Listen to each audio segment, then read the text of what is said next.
This is Nurse Carrie with Home Instead Senior Care. Today I have our mock patient Gina, and I'm going to be talking about dehydration facts, tips to stay healthy and well, and a simple test you can do to see if there's signs and symptoms of dehydration. So how are you doing today, Gina? Well, I feel okay, except I felt a little dizzy today, and I noticed that my mouth is dry, like I'm thirsty. Okay. I can't get enough to drink. So with the holidays, did you maybe have some Chex Mix and some other really salty foods? Well, it is the holidays, and I simply can't resist anything. So I may have had a little more salt intake than usual. Okay, all right, that is quite common. So now we have to be cautious because Gina would be a fall risk, as your client would at home, because when you have too much salt, things change or happen in your body. So typically there is a balance between the salt and water proportion inside your cells, the fluid around your cells, and the fluid in your blood. So when you have too many like high salt foods or drinks, your cells actually get very low on salt, and the fluid around the cells gets very concentrated in salt. So this makes you dizzy. It can make your blood pressure go up initially, then go lower.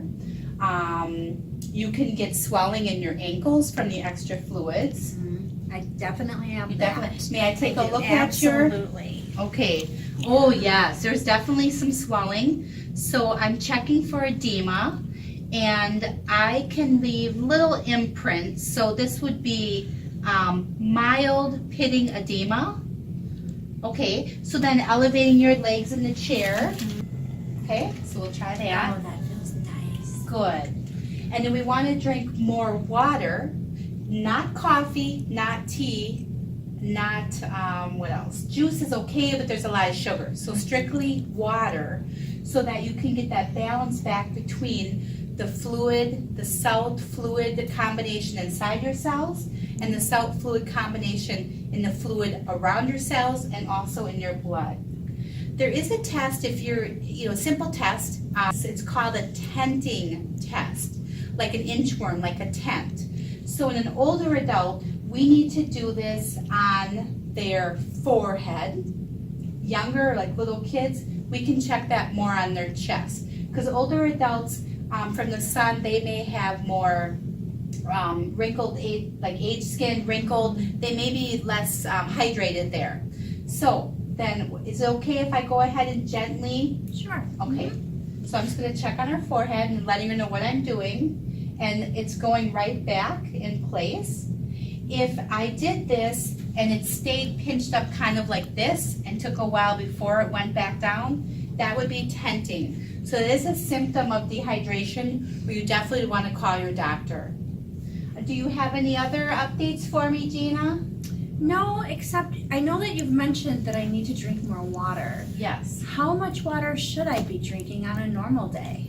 As long as you don't have any kidney problems, and you're not on dialysis, then the goal is 64 ounces a day. Okay, good to know. And not all in the morning and then stop, not all in the night at evening and stop. About a glass every couple hours throughout the entire day, which is really good for you. Because literally your kidneys live for water. That's their job, is to filter water. So again, as long as you're not on dialysis, don't have kidney issues, they recommend that amount of water. If you do have a chronic condition, you may have your fluids limited where you cannot drink that many ounces of water per day. Very good. All right, well, thank you, Gina. It was so You're nice seeing you welcome. again. Thank you, Nurse Carrie.